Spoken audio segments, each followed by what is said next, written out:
হাত বাঁধা নিয়ে গন্ডগোল করতেছেন, আপনারাই ফতোয়া দেন তো ভাই, যার হাত নাই বলেন, যার হাত নাই সে কোথায় বাঁধবে? তার কি নামাজ হবে না? আজকে হাত বাঁধা নিয়ে গন্ডগোল, আমিন জোরে বলা আসতে বলা নিয়ে গন্ডগোল। আর যৌতুকের জন্য নারীদেরকে নির্যাতন করা হয়, শারীরিক মানসিক নির্যাতন করা হয়। পুরুষের কারণে নারীদের কন্যা সন্তান হয়, কন্যা সন্তানের জন্য নারীরা মোটেও দায়ী না। এক্স আর ওয়াই মিলে এক্স এক্স যদি হয় পুরুষ সন্তান ছেলে সন্তান, এক্স আর ওয়াই যদি হয় তাহলে মেয়ে সন্তান। নারীদের সব সময় এক্স, পুরুষের এক্স জমা করতে পারলে ছেলে সন্তান, ওয়াই জমা করলে হয় মেয়ে সন্তান, কন্যা সন্তান। মেয়ে সন্তানের জন্য পুরুষ দায়ী, নারীরা নয়। অথচ কন্যা সন্তান জন্ম দেওয়ার কারণে অনেক মা বোনদের উপরে নির্যাতনের স্টিম রোলার চলে। মা বোনদেরকে সম্পদ দিতে চায় না, মহারণা দিতে চায় না, ভাইয়েরা বোনদেরকে অংশ দিতে চায় না।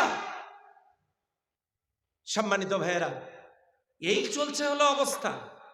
শুধুমাত্র যদি নামাজটাকে ইসলাম মনে করা হয় তাহলে নামাজ বলে দিয়েছে দলাদলি কমাও, ঐক্যবদ্ধ হও।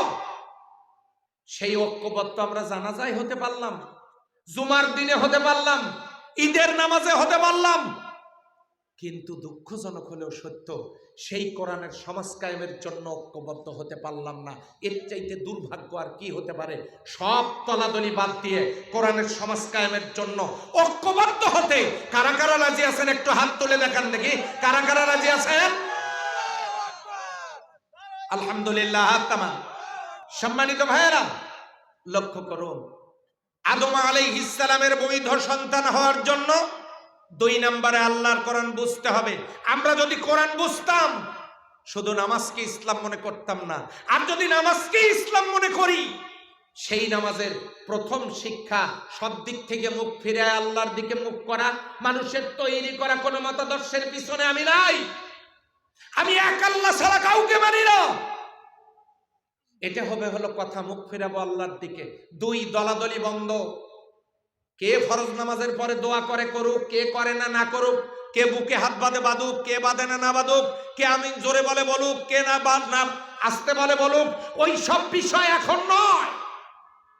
এখন আমাদের ঐক্যবদ্ধ হওয়ার সময়। কথা ঠিক কিনা? ইসলামকে নির্মূল করার ষড়যন্ত্র করা হচ্ছে, আলেম ওলামাদেরকে কারাগারে বন্দী করা হচ্ছে, কারাগারের ভিতরে আলেমরা শহীদ হয়ে যাচ্ছে। অথচ আপনি আছেন হাত বাঁধা নিয়ে ব্যস্ত, আপনি আছেন আমি জোরে বলা আস্তে বলা নিয়ে ব্যস্ত। আলেম ওলামারা কারাগারে, গোটা পৃথিবীতে এক আব্বাস মাদানী আলজেরিয়ার কারাগারে 42 বছর থেকে আছে। আহা, পৃথিবীতে হাতে গোনা 10 জন আলেমের ভিতরে, জীবিত আলেমের ভিতরে, তার মধ্যে আব্বাস মাদানীর নাম একটা নাম। 42টি বছর ধরে আলজেরিয়ার কারাগারে তাকে বন্দী করে রাখা হয়েছে। আপনি ফতোয়া নিয়ে ব্যস্ত, কোথায় হাত বাঁধবেন তা নিয়ে ব্যস্ত। মূলত এই জাতীয় ফতোয়াবাজি করে যারা উম্মাকে টুকরো টুকরো করতে চায়, আলাদা করতে চায়, এরা দালাল হিসেবে, ইহুদিদের দালাল হিসেবে আল্লাহর জমিনে আল্লাহর দিন কায়েমের আন্দোলনকে নষ্ট করে দেওয়ার পায়তারা করছে। কথা বলেন ঠিক না? এই জন্য নামাজকেই যদি আপনি ইসলাম মনে করেন, নামাজের 3 নম্বরের শিক্ষা হলো ইমাম বানাতে হবে কয়জন? ইমাম মানে কি? নেতা। সেই নেতা বানাতে গিয়ে টুপি দেখলেন, দাড়ি দেখলেন, পাঞ্জাবি দেখলেন, রুমাল দেখলেন, জুব্বা দেখলেন, পাগড়ি দেখলেন, বাড়ির স্ত্রী পর্দা করে কিনা সেটা দেখলেন, চাল চলন আচার ব্যবহার লেনদেন এত কিছু দেখে একজন ইমাম বানালেন মাত্র 1 ঘন্টার ইমামতি করার জন্য।